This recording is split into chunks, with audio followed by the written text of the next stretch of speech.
grab your drinks and have a seat. It's time for serial killers.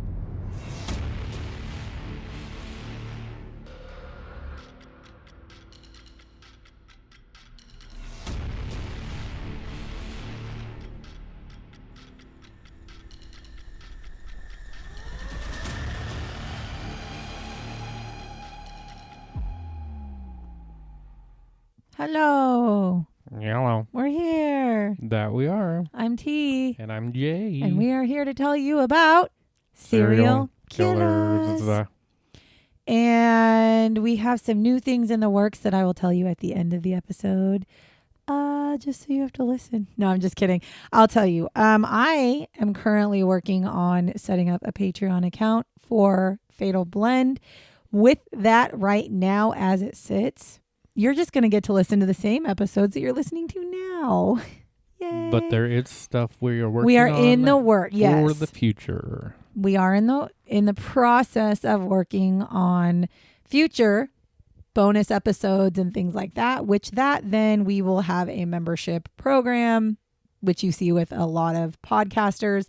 And if I want to be very honest with you, it's paid membership. And if you are paying to be a member of our squad, what you're actually doing is you're helping us continue to be able to buy better equipment for the podcast and be able to do things in the future like merch and things like that, which will help us as well. That's what you're doing. With those tier levels that will bring to you, there will be advantages with those tier levels. Well, of course. And so I am brand new. Worth it. I am brand new to Patreon. I've never done anything Patreon. So I'm trying to figure it out and learn, but we are officially on Patreon, but we only have a free account. So if you are somebody who listens to podcasts through Patreon, or if you're anybody who has a Patreon account, go find us. Or if you tried to tell somebody about us and they're like, we only listen through Patreon, we're there now. Yeah, now we'll be on Patreon. I'm still trying to get our episodes uploaded. It's been a real big shit show, so I don't think all of our episodes will be there, but I think we're going to try to have starting at episode 100 and on, because it's just not working out the way that I thought it was going to work out, and it's just because of who our current podcast host is and the way that Patreon works. They don't like to work together, apparently.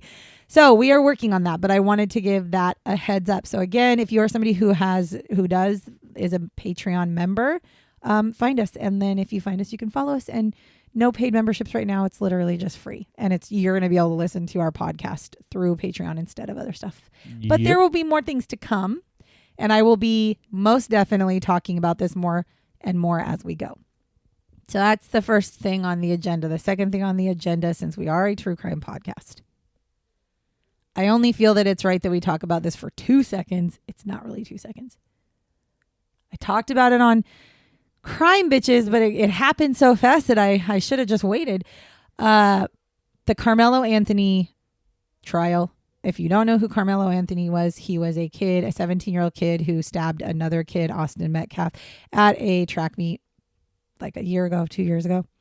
He was found guilty of murder and he was sentenced to 35 years with the possibility of parole. What did you say, Jay? 17 and a half years? Yep. This is my thought.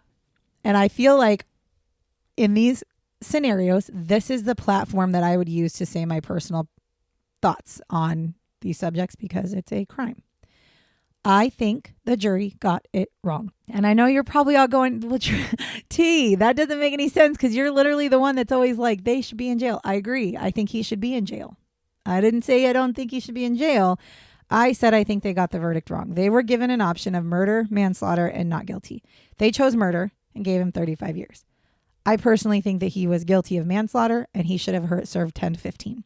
And here's why. With murder, there's got to be an intention, right? You've got to have an intent to kill. And I just don't think that he had an intention to kill. And I've heard the argument of, but he brought a knife.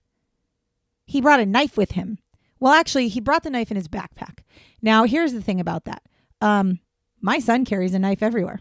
He literally has one in his pocket pretty much at all times. So what are the chances that maybe Carmelo Anthony just happened to carry a knife in his backpack at all times? And that backpack was with him. that means there's no intent. And if we want to play that game, let's then turn around and say, well, what about Kyle Rittenhouse, who completely killed somebody and carried a gun across state lines, and he was found not guilty? And why aren't we asking, why did he bring a gun to a protest, right? Because my thing is, the big thing that I have a problem with is everybody wants to claim intent on all these things. And I'm sitting here going, this is a 17-year-old kid. Do I think the situation was fucked? Yeah, I do. Do I think he had the opportunity and option to walk away? Yes, I do. That's why I think he's guilty of manslaughter, because I don't think the intent was for him to kill. Because in my personal opinion, if you're going to intentionally kill somebody, you're not going to stab him one time. You're going to stab him more than once because you want him dead. He stabbed him one time and then ran away. That does not scream intent. So I just wanted to put that out there because I see a lot of people talking about it. I've seen quite a few podcasters talking about it, and they're very mixed across the board, which is interesting because we all do true crime. But in my opinion, I do not think that he is not guilty. I think he should have been found guilty of manslaughter. And he has already struck an appeal, and it wouldn't shock me if an appeal is granted for a different trial and he gets manslaughter. Or criminal negligent homicide, which would carry like a 10-year sentence. So to me, I think that it was not the right move, and I can't figure out why. I don't know if it's because they're trying to set an example out of him or what. I sit here and I go, God, he was 17 years old. Like 17-year-olds don't fucking make good decisions. This was and yes, I understand Austin Metcalf is dead. He'll never come back. I understand that. But this is one of those scenarios where it was a physical altercation that ended with a death. It to me is literally similar to getting into a bar fight with somebody and one person dies. Those people that get in bar fights and somebody dies, they don't go to jail for murder. They go to jail for manslaughter. That's how I feel. I don't think Jay has much of an opinion on it. So I don't know if you want to say anything else. I just think it sucks that that people are put in this position to do that. Like, at the end of the day, 2 17-year-old kids' lives have changed forever. Correct. And it fucking sucks. Totally. Like, at the end of the day, that's what I look at. And not just their lives, but everybody there that was witnessed, families. Yeah. Like, this affected a lot of people, and it just sucks that we're even here at this point. Yep. So, yep. But I just wanted to touch base on that because, like I said, this is the platform where I would want to talk about it. Like, my personal life. I've talked about it in my personal life, but like, I'm not going to go onto my personal social medias and be like, I want to tell you how I feel. That doesn't make sense for me because in my personal life, I was going to say I'm not talking about true crime all the time. That's a lie. I am talking about true crime all the time, but this platform is the platform where people would actually listen and either agree or disagree with me. And it's okay, by the way. I'm going to make this very, very clear as day. It is okay if you do not agree with me. It is okay if you think that he should have been that the sentence was correct. It is okay. I would have to say, because it's an opinion, it's okay for you to have the opinion that he's not guilty as well. I have a hard time with the not guilty thing because at the end of the day, somebody still died. And in my mind, self-defense does not apply when you have options to walk away. Self-defense does not apply when you're not being, put in a situation where you're physically incapable of doing anything other than kill.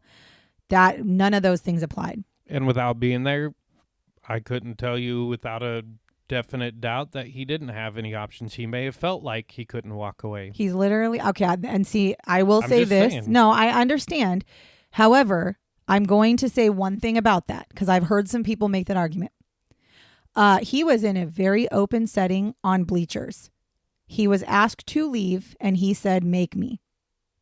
At any point when they started getting mad or whatever happened, he could have been like, "Fuck this, I'm out," and walked away. And he chose to stand 10 toes down and argue back. So no, he had an option to walk away. He was in a massive area of bleachers. Now, could he have been surrounded? Sure, maybe. From what I have read, because I have not seen the videos because they really won't release it. From what I have read, from what from what the witnesses have said and what other people who attended the actual trial and got to see these things, that is not the case. That was not the case. You can't see exactly what happened, but you can see the crowd and the things. So, for me, I just think there was a lot of things that could have gone differently. And I'm not blaming, I'm not victim blaming. I'm not going to say anything negative except for the other group of people from the school, not necessarily the kid Austin, who was killed, but that whole other group. They also could have been a little nicer, right? Like in my mind, I'm thinking my son did track and my son would have never kicked somebody out of a tent if it was raining, right? Like that just wouldn't have happened. However, I'm going to follow that up with, we are not melting in the rain. So I don't know why the fuck you need to be like, I don't understand if, cause that's been the big defense is he was just trying to get out of the rain. Well, unless you are the Wicked Witch of the West, you are not melting in the rain, sir. So you didn't have to be under somebody's tent. You could have just sat in the rain for a hot 5 minutes. Like that's what I would have done. So there's a lot of scenarios where things could have been different. They just could have been different. But at the end of the day, a 17-year-old kid lost his life and a 17-year-old kid was responsible for that. So he deserves to have a consequence for his action. I think 35 years is a fucking ridiculous consequence for that action. That's all I'm saying. Because of age and situation and what was happening, I just don't find it to be an intentional murder. But that's not what we're here to talk about. Okay, but nope. I wanted to touch base on that because I like to talk about true crime. So, what we are here to talk about first off is what are you drinking? What are we drinking? If you're new here, we talk about serial killers. Serial killers, and then a little bit of coffee or a little bit of what we're drinking. It used to be lots of coffee, but Jay and I are getting older and coffee, we can't just drink coffee all day long anymore. Which brings me to the point of drinking a French press coffee with creamer. So yeah, French press with Donut Shop blend, which is not good. It's the end of it. I get to buy new one. So that's what Jay's drinking, and I am drinking a stock. I think it's stock. I've seen some people say Stoke. It's STOK. It's the cold brew, which I, through history, I do not like cold brew. I think cold brew is gross, but I wanted to try it. I'll be honest. It's good. It's good for an iced coffee type situation. It's not my favorite. I can drink it. I actually think I can drink it without anything. I have one stevia and coconut creamer in it, and I think next time I'm going to do it just coconut creamer. I don't think I'm going to put a stevia. I think it's almost too sweet because it's like, it's a bold brew, but it's not like super dark. But yeah, it's my first time drinking it, so it's worth it for me to be able to have, because it's going to hit like it's gonna be like 100 degrees here in the next couple of days, so I won't be drinking hot coffee on those days. So this will definitely give me the coffee kick without the heat of the coffee, and I like a cold coffee without the watered down coffee shit, unless I'm drinking an Americano, which I'm not doing right now. So that's what I'd be drinking. Okay, but the real reason that we're here is to talk about a serial killer. And who is that serial killer? Well, this week we're talking about Leonard Lake and Charles Ng. Ooh, two people. A duo. Now, they have a lot of aliases, so I did not list them out. Actually, they don't. Leonard had a lot of aliases, and I'm not going to list them out because it was literally like 15 of them. So I'm not going to do that. They have between 11 to 25 victims. Their murder dates are 1983 to 1985. The location of their murders were California. Surprise, surprise. Weird. Their method of murder was shooting, and characteristics of their murders were rape, torture, and robbery. Don't worry, I don't go into any detail. That's why I didn't trigger warning this one. So we're going to start with Leonard. So Leonard Lake was born October 29th, 1945 in San Francisco, California. He was the oldest of 3 children, and at the age of 6 years old, his parents get divorced. Now, his mom does get remarried, and she does have 2 more children. However, after his parents had gotten divorced, Leonard and his siblings were sent to live with their grandparents. So it's literally like the parents split up, and the mom was like, I'm not taking care of you. And the dad's like, me neither. So they sent them off, and then she goes on and gets married and has more kids. Rude. Fucked. Now, Leonard was reported to be a pretty bright child. Like, he was actually reported to be very smart and not bad and, just living the life. Until, that is, at a younger age, it was discovered that he kind of, sort of, really, truly became obsessed with pornography. Now, before I go any further, I am not saying pornography is bad necessarily, but when you are a young child, you should not be looking at porn. And back then, it was probably a lot of pictures. Probably. I'm not sure how much video porn they had back then. Well, I mean, it is like the 80s. I'm assuming quite a bit. No, if he was young, he was born in 45. Oh, I guess so. I was So it'd thinking be like the 80s. the 50s. Well, I still think, pinup girls maybe. Well, that's what I'm saying, like magazines and stuff. I don't know how much video. Yeah, I don't know. But he was he had an unhealthy obsession with pornography. Now, at 19 years old, because I know nothing else other than that, Leonard joins the Marines and becomes a radio operator, and he serves 2 tours in Vietnam. He is then, after his 2 tours in Vietnam, he is actually diagnosed with schizoid personality disorder in 1971, and he is medically discharged from the Marines, and he is given psychotherapy for his schizoid disorder. Now, he proceeds to go on to move to San Jose. And when he gets to San Jose, he enrolls in San Jose University, thinking that, I'm going to make something of my life. He does 1 semester, and then he's like, that shit, it was not for me. And he just was done. He was like, college is not for me. Instead, what he does is he finds a hippie community. And he's like, I'm going to hang with the hippie community. Peace and love. For real. And he actually gets married during that time too, for a very short period of time. So he joins a hippie community, finds somebody he wants to be with, peace, love, and whatever else they say. I don't know, because I'm not a hippie. Peace, love, and no war. I don't know what they say. I don't know what the hippies used to say. But he did. He was living his life. However, the marriage does not last very long. And it's because his wife finds out that he is actually making amateur pornographic films. How do you think he paid the bills, lady? And in these pornographic films, he happens to be the main character. So, listen, there's nothing wrong with making pornographic films. It's not cheating if it's for work. But if you did not tell your significant other that you were making snuff films and you were the main character, what the fuck? Like, OnlyFans. Right now, OnlyFans is a huge pornography thing. If Jay was like, listen, I'm going to make some money, I'm going to do stuff on OnlyFans, I'd be like, cool, you're telling me. But if I found out that Jay was doing his own type of stuff on OnlyFans, I'd be like, excuse me, sir, divorce. I have way too many tattoos to do that. I know, so Jay. Even if I covered my face, I'd be like, oh, look who it is. Like, I know that guy. Yep. No, but I'm just saying, like, the only reason I compare it to OnlyFans is because that's like amateur pornography as well. And so it's like, if that is, like, again, there's nothing wrong with doing it.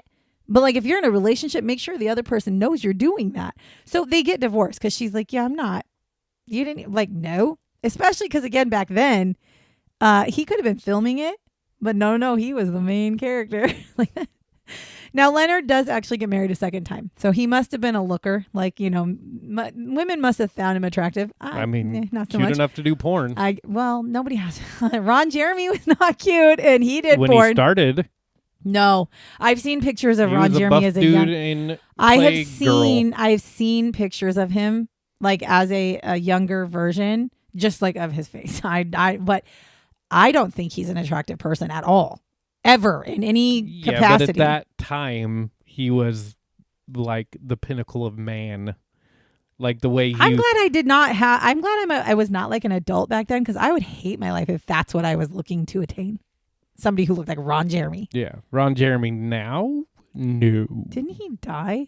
Maybe. I don't know. When he gets married the second time in 1981, he also meets this person and decides to get married to them after he had recently been released from prison for car theft. So he kind of was doing the hippie thing, maybe stealing little cars, maybe doing some amateur porn, like, just honestly living life. I'm not even gonna lie. I can't even be mad because I'm like, that's like not that big of a deal. This marriage also does not last very long because Leonard actually starts to become increasingly erratic. And his wife was like, we're not doing this. We're not doing this. He also, at one point, tries to get her to star in a pornographic film that he is making. So is he becoming more erratic or more erotic? Erratic. Like he's doing, you're weird. He's like doing crazy shit. Like he's becoming really crazy. He's got these really crazy ideas. So she's like, I'm not into this. And then he's like, but I got an idea. I'm in the middle of making this porn. Okay, I'm making a pornographic film and I want you to be the star. And she's like, fuck you. Like, no, I have zero desire to be part of your pornography at all. So she divorces him. She's like, no. To be fair, I'd say the same thing. I'd be like, no, thank you. Get out of my face. And I'd be really pissed if my husband asked me to do that. I'm not going to lie. And again, your husband should know you, right? Your husband should know if that's the kind of thing you're in. If I was into porn, sure, whatever. But that's not my thing. So I'd be pissed if Jay was like, hey, I want to put you in a porn. I'd be like, get the fuck out of here. So in 1982, after he's divorced and everything, police do arrest Leonard again, but this time they arrest him on a firearms violation. And he is brought in, he is bailed out, and when he is bailed out, he skips town. He's like, fuck you, I'm not staying in prison. So he leaves. And he ends up moving to his ex-wife. I think it was ex-wife number 2. He moves to her ranch, which is in a remote area in Wilseyville. Now, here's the thing, though. They were on good enough terms as far as like they didn't hate each other. She just was not going to be married to him. So she basically said, like, you can stay on this property. Go build your fucking shit over there. And fine, go ahead, stay there. I don't care. Because she had this larger property and he was welcome to be there. Now, this is around the time that he meets Charles Ng. Now, Charles Ng is born December 24th, 1960 in Hong Kong. And his father was a wealthy Chinese executive, also reportedly extremely abusive as well. Now, during his teenage years, he was considered what you would think of as a loner. He did not have any friends. Nobody liked him. He stuck to himself. He also would get in trouble quite a bit. He would be expelled from multiple schools. He liked to steal. He liked to cause problems. At 15 years old, he gets caught shoplifting, and his father is like, I am so fucking done with you and your bullshit. I am sending you to boarding school. So he gets packed up and he gets shipped off to a boarding school. Now, this really does not deter Charles, because Charles decides he's going to continue to live his lifestyle the way that he wants to, and he starts to steal some more, and he ends up getting expelled from that boarding school for stealing. So in 1978, Charles moves to America on a student visa where he is going to attend Notre Dame. And he is like ready to do the thing.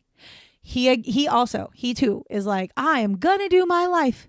Well, after one semester, he's like, no, college, not for me.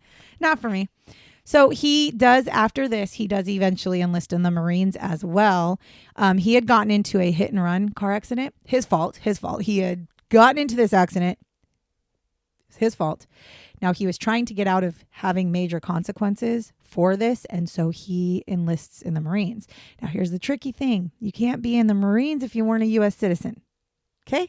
But he was able to lie his way into and fake documents to say he was a citizen to allow him to be in the Marines. Interesting.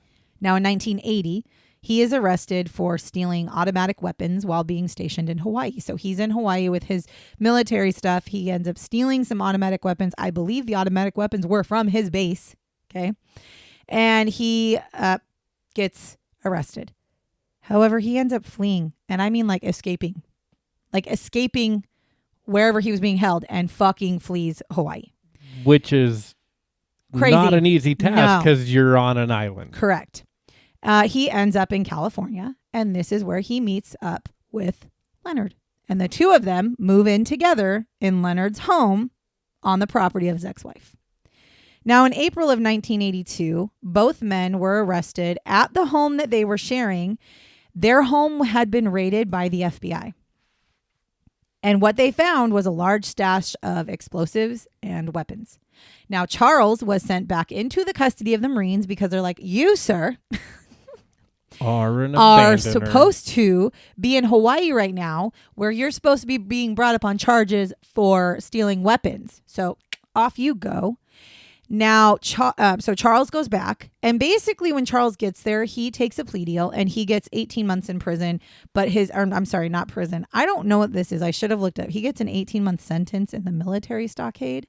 I'm assuming it's like military prison. Yeah, that's what I think too. Now, Leonard is released on bail because they're saying you have all these weapons and you have these explosives. And so he is released on bail as, whatever. And he just magically disappears. Which also, he's already weird. Skipped bail once. Like, how'd you not know he skipped bail once before for his weapons charges? But whatever. So Leonard ends up finding an area in a place in the woods, very remote area where he lives in a cabin in the woods. Now, once Charles gets out of prison, he meets back up with Leonard, and they begin to kidnap and murder men, women, and children. And they live together in this cabin. Now, it did not matter if they were, again, men, women, or children. Their plan was that they would kill men and kill children instantly. So they would kidnap these people. And if it was men, they'd kill them. If it was children, they'd kill them. If it was women, they would then keep the women in this building that Leonard had built that was next to his cabin. It was nicknamed the Dungeon. And it was like this big brick building. I saw a picture of it. It's a big brick building that was next to his cabin that he had built. Kind of has the toy box vibes. It does have toy box vibes. So inside of the dungeon where they would take the women, they would repeatedly rape, torture, and subject the women to psychological abuse. This was also done on videotape. There were videotapes of this happening, and they would call the women their sex slaves. They would kill the women when they got tired of those women and then find new ones. Now, the victims who are known for their murders or who have been murdered, their victims are, in 1983, Donald Lake, who was Leonard's younger brother. Leonard had asked his brother to come with him to the house for a house-sitting job. Now, his brother had been hit by a train when he was younger, so he had some disabilities. So his mom was like, oh, that's really nice of you to have him, do that. Well, Donald was never seen again after going. Now, his mother reports Donald missing, and he was never found. However, Leonard did assume the identity of his brother and cashed his disability checks, along with writing his mother a letter that claimed to be Donald. And what Donald supposedly said to his mom was, I have run off with some people that I met who happen to be drug dealers, and I am living in Nevada now. So that's how. Yeah. It's an interesting note. Now, there was Charles Gunner, also in 1983. Now, this was actually one of Leonard's friends. As a matter of fact, he was part of Leonard's wedding party for one of his marriages. They go on a trip to Las Vegas together. However, Leonard is the only one to return home from the trip. He tells everyone that Charles had run off with a woman that he met while he was down there. Now, his body is not found until 1992, when new owners of the property that all of this happened on had been digging up the garage area because they were going to be putting in a different garage, and they found the remains. Yep. Now, these two are both believed to have been killed only by Leonard, and this was before Charles had come to the cabin. And so these might have been his first ones. Correct. Then on July 25th, 1984, Harvey Dubbs, who was 30, Deborah Dubbs, who was 33, and Sean Dubbs, who was 1. So on this night, they went missing from their home. Deborah had been on the phone when the doorbell rang, and Deborah told her friend, I need to get off the phone because these two guys have just arrived, and they were never heard from again. Then in August of 1984, Maurice Rock, who was 37, he disappeared from his rooming house. Coincidentally, Leonard had rented a room at the same location. Then in October of 1984, Randy Jacobson, who was 34, again disappears from his rooming house.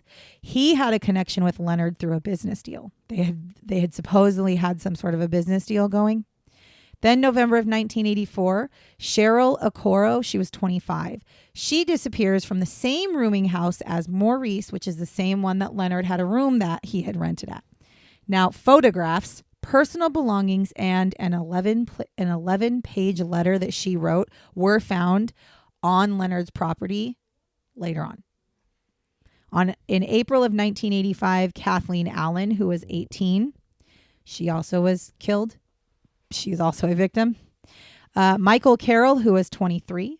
Now, Michael and Kathleen were dating. Now, Michael tells they're together in a motel room, and Michael tells Kathleen, like, listen, I need to leave from the hotel, and honestly, I don't think I'm going to be coming back. Like, something's going on. Kathleen is like, okay, so he leaves and doesn't come back. Then Kathleen receives a phone call a few days later, and the phone call basically says that Michael is in Lake Tahoe and he has been shot. So you need to come and like help him. So she does, and neither of them were ever seen again. Then there was Lonnie Bond, who was 27, Brenda O'Connor, I don't know her age, Lonnie Bond Jr., who was 2, and Robin Scott Stapley, who was 26. Now, on June 2nd, 1985, Charles gets caught shoplifting from a store in South San Francisco. He fled the scene before the police could arrive. However, Leonard is also there at this. I think he drove him there, honestly. So he's sitting there in the parking lot waiting for Charles to come out. And obviously Charles does not come out. And so somebody, a police officer or whatever, walks up, starts talking to Leonard, and he ends up getting arrested because there is a pistol found in his car. And so the police ask him, like, what is your name? Who are you? And he says, oh, Let me guess. He's like, the gig is up, and just spills his beans. No. He says, my name is Robin Stapley, which is one of the people he killed. He then gives them a driver's license that actually has the name Robin Stapley on it. However, Robin Stapley was literally 26 years old, and police took one look at Leonard and they're like, nope. You most definitely are not 26. And let me just give you a little picture real quick. He's like balding. Like he's like bald. He definitely does not. Well, look he's 26. in his mid to late 40s by now. If he was born in 45, he's not looking 26. Yeah. Okay. And also, never mind the fact that he probably looks nothing like the picture on the fucking ID. So I don't know why that was what he chose to do. So immediately the cops are like, you're coming with us. Like, you look nothing like this guy. You definitely don't look 26. We don't know what the fuck you're doing. And you have a gun in your car. Like, everybody, let's go. So they arrest him, bring him to the station. Now, while he's in custody, they're talking to him. And he says to them, like, can I have a pen, a paper, and some water? And I'll put down some shit. Like, I'll tell you some shit. They said, sure. So they go and get him the pen, paper, water, leave the room, let him do his thing. By this time, they now have his fingerprints. So they actually know who he is because, he gets fingerprinted. They run his fingerprints. They know that he is Leonard, and they're now talking to him. They also... He's like, I go by that other name for short. Well, they also know at this point that Robin Stapley has been reported missing. So now they're like, you're not going anywhere. It would have been funnier if the Robin would have been a female. No, well, that would have not even... He would have never pulled that off because he looks... I mean, let me tell you, he definitely does not look female-ish at Right, all. I'm saying like he screwed up and accidentally said the that. wrong name. Yeah. Well, they give him the pen, the paper, the water. They leave him to write down basically any information that he might want to commit or admit to or tell them because they now know that this is a person who lied about who they are. They had a pistol in their car. The name they use is somebody who has been reported missing by his family. So that's also suspect, right?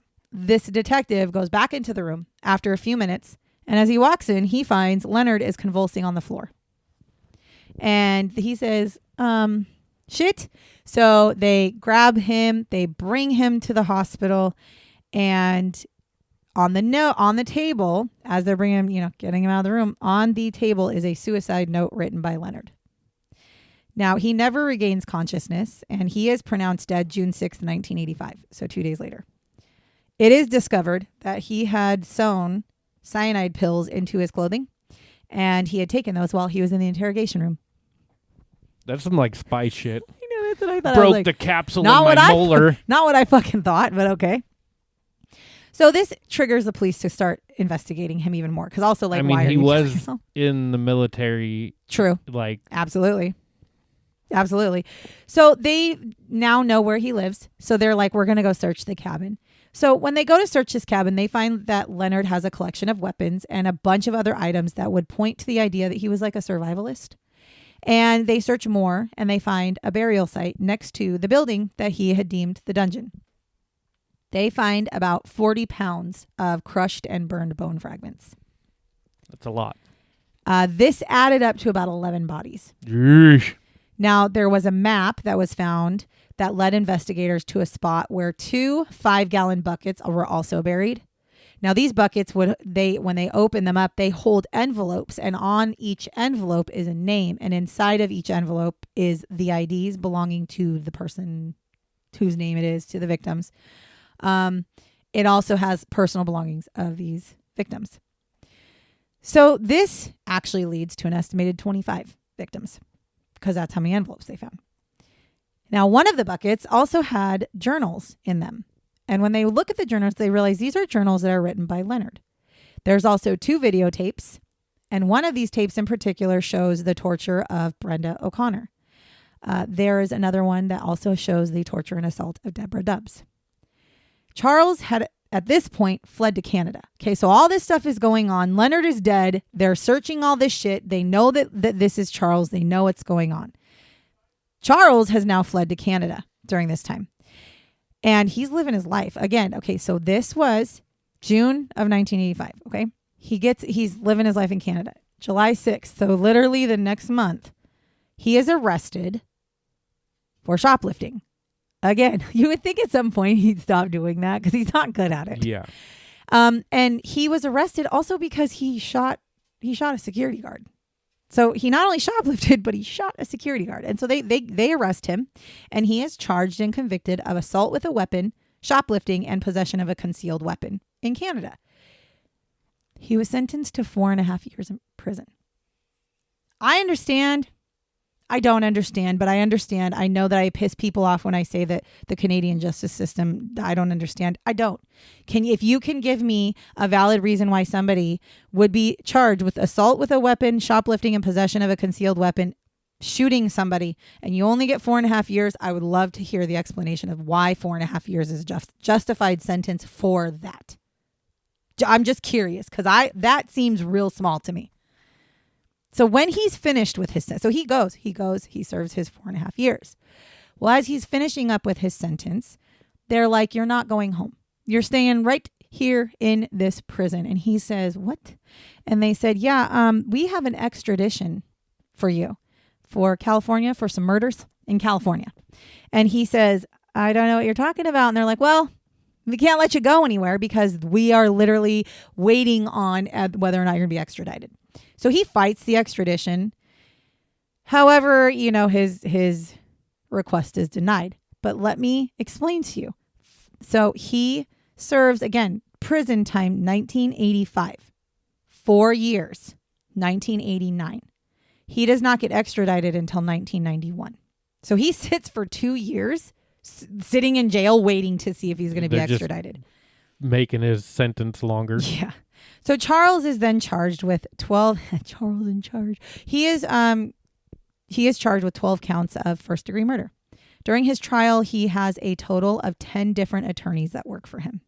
He apparently hated all of them. He ends up choosing to represent himself, and he claims that, listen, I was just doing what Leonard told me to do. Leonard was the leader. He told me what to do. I was just doing what he said. However, all the evidence said otherwise. The tapes that they also had pictures of him in his cell that were cartoon drawings of his victims. And they were like extremely brutal pictures. And they were in his cell with him. So he was drawing these cartoon memories, things of what was going on. So his trial does not actually start till 1998. 7 years. But that's because he went through 10 different defense attorneys and then chose to represent himself, right? So he'd have a defense attorney be like, I don't like this guy. So every time you pick a new attorney, they can like delay your sentencing or delay your trial. The whole time he's sitting in jail. But he's sitting in jail, yes. He is found guilty of 11 of the 12 murders, and he receives the death penalty. Now, he does put in a request to have his sentence to be reduced, which is denied. And to this day, Charles is still sitting on death row in San Quentin because of California's moratorium on the death penalty. Which I say that, but it's not, because the moratorium went in 2019. He was convicted in 1998. So he had, like what is that, 21 years that you could have given him any sort of death penalty, that you could have you could have executed him. You could have done his execution at any time within the last 21 years before the moratorium went in place. And California did not. So it is not because of the moratorium that he's on death row still and just sitting there. It's because they just chose not to go through with it. And then the moratorium was put in place. Well, if he was 45, he'd be 81 today. So he's looking pretty good for 81, because I just saw a picture of him not too long ago. And I'm like, he doesn't look 81. I'll be honest with you. It could also be an old picture. I'm not going to lie. That's the story of Leonard Lake and Charles Ng. Would you like to know the shots? Absolutely. So Leonard's grandmother. Okay, so remember how he had to go live with his grandmother after his parents got divorced? Yep. So it was reported and believed that Leonard's grandmother had repeatedly encouraged Leonard to take nude photos of his sisters. So a lot of people believe the reason he was obsessed with pornography is because from a very young age, good old grandma was having him take pictures of his sisters nude, and also fuck you, grandma. Yeah. So that just tells me there's a lot more that went on in that household that nobody knows about. Yep. Now, each one of Leonard's pornographic films that he made featured him always as the main character. He never. You know, we talked about watching movies and reporting back. No. He made all of them, and he was the main character. And a lot of them were filled with sadomasochism and bondage. So I really just feel like he was he had some sexual gratification, but he was like, that was where he was going with it. Now, Leonard and Charles did meet through an advertisement that Leonard had put in a survival magazine. He had actually, he was looking for a roommate who kind of had the same views on survival as he did, because he was a survivalist. Leonard also wrote in journals about everything. So one of the things is he was anticipating a nuclear war, which is why he built the dungeon in the first place. His plan was, we're going to have a nuclear war. He also believed in a race war. He had all these, things. And his plan was that he was going to rebuild the human race after the war was over, using the female slaves that he was going to keep in the dungeon. Oh, well, shit. And Leonard and Charles both thought this was a good idea, and they deemed this plan Operation Miranda. Now, here's the thing. Operation Miranda, that is the name of a character in a book by John Fowles called The Collector. I have not read it. Apparently I need to. Because this is actually a book about a man who kidnaps a woman to keep her. And this guy also collects butterflies. And he basically keeps her as he does his butterflies. And that's the premise of the whole entire story. So Miranda was the one he kept. Now, both Leonard and Charles were obsessed with this book.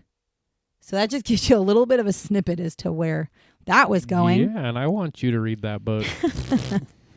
Now, they are suspected of also killing Paul Costner, who was 39 in November of 1984, Don Giletti, who was 36 in July 1984, Dean Askren, who was 30 in May of 1984, Clifford Parenteau, who was 23 in January of 1985, and Jeffrey Gerald, who was 25 in February of 1985. So those are also people that they are suspected of killing.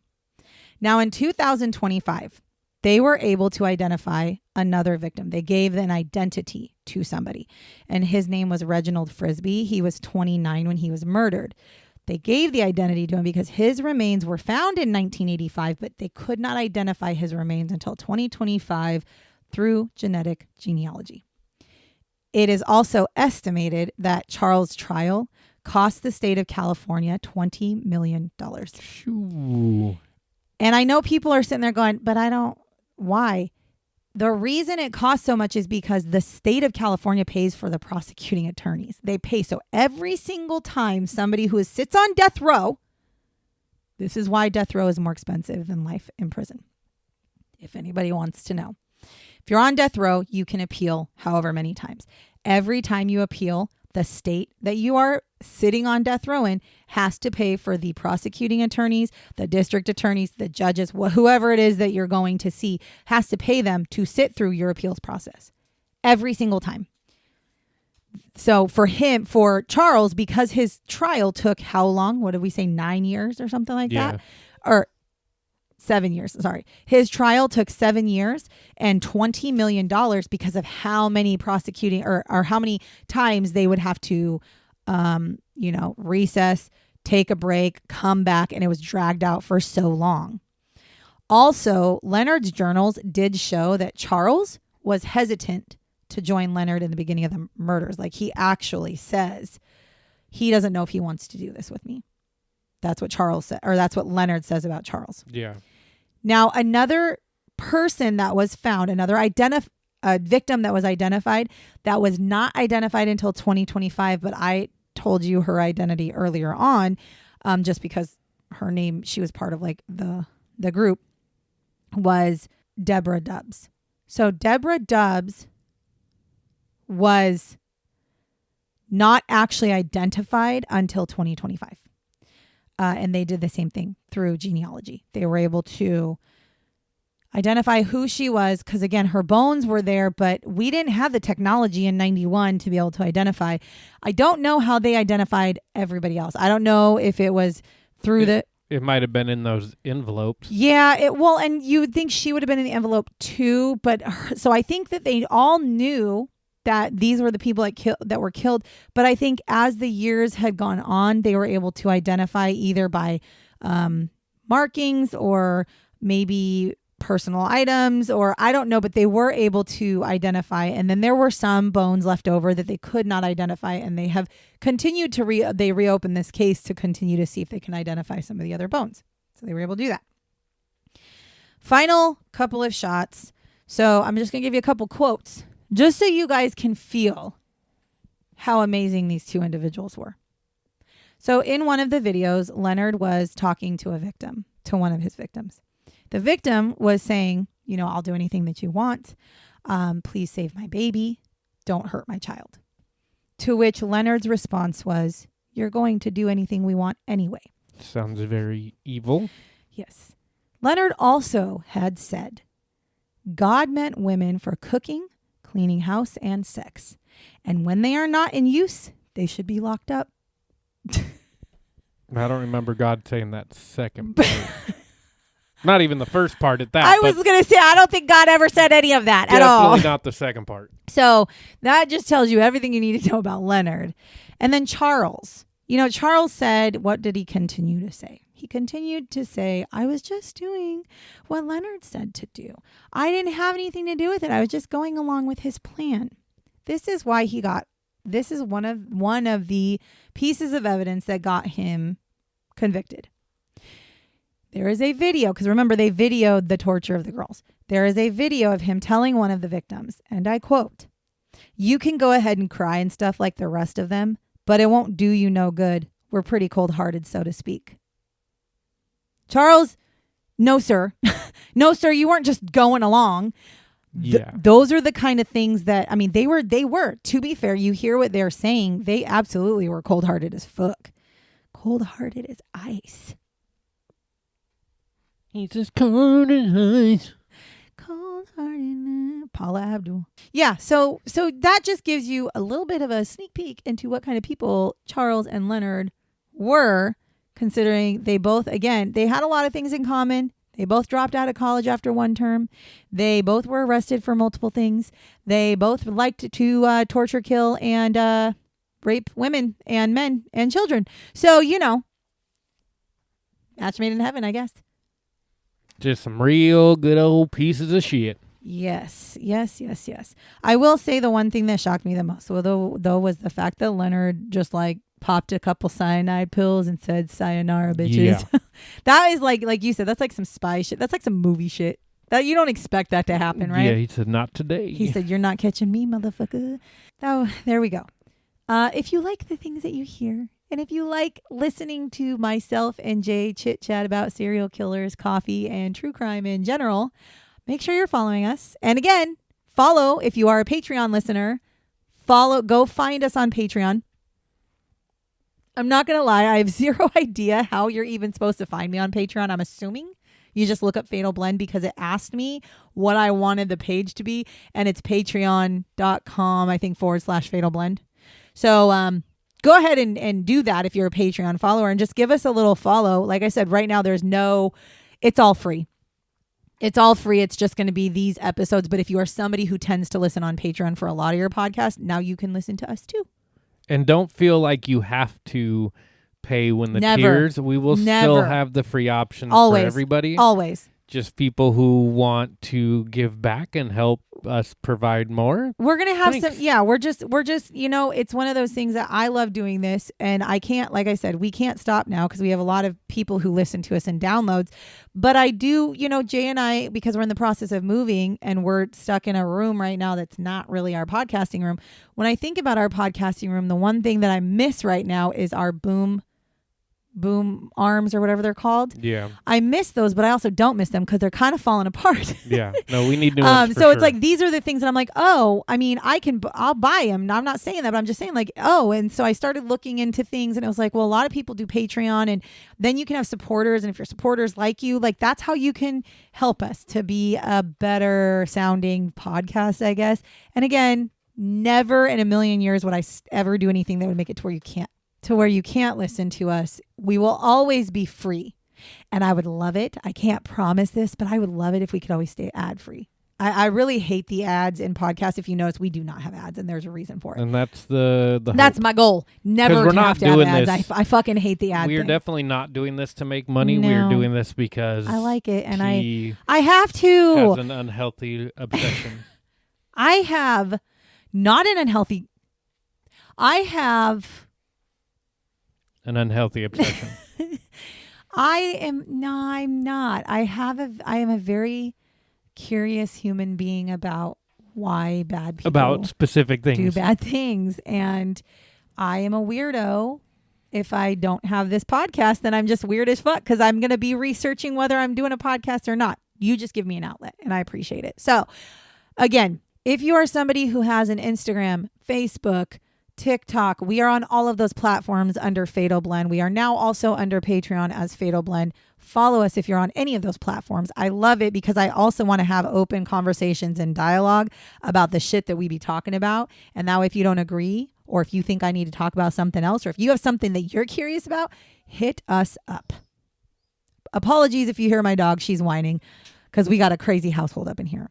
Other than that, I just want to say thank you very much for listening to us tell you the story about Leonard Lake and Charles Ng, the duo with the dungeon. Until next week, goodbye. Bye-bye. Remember to lock your doors and bar your windows. Until next time.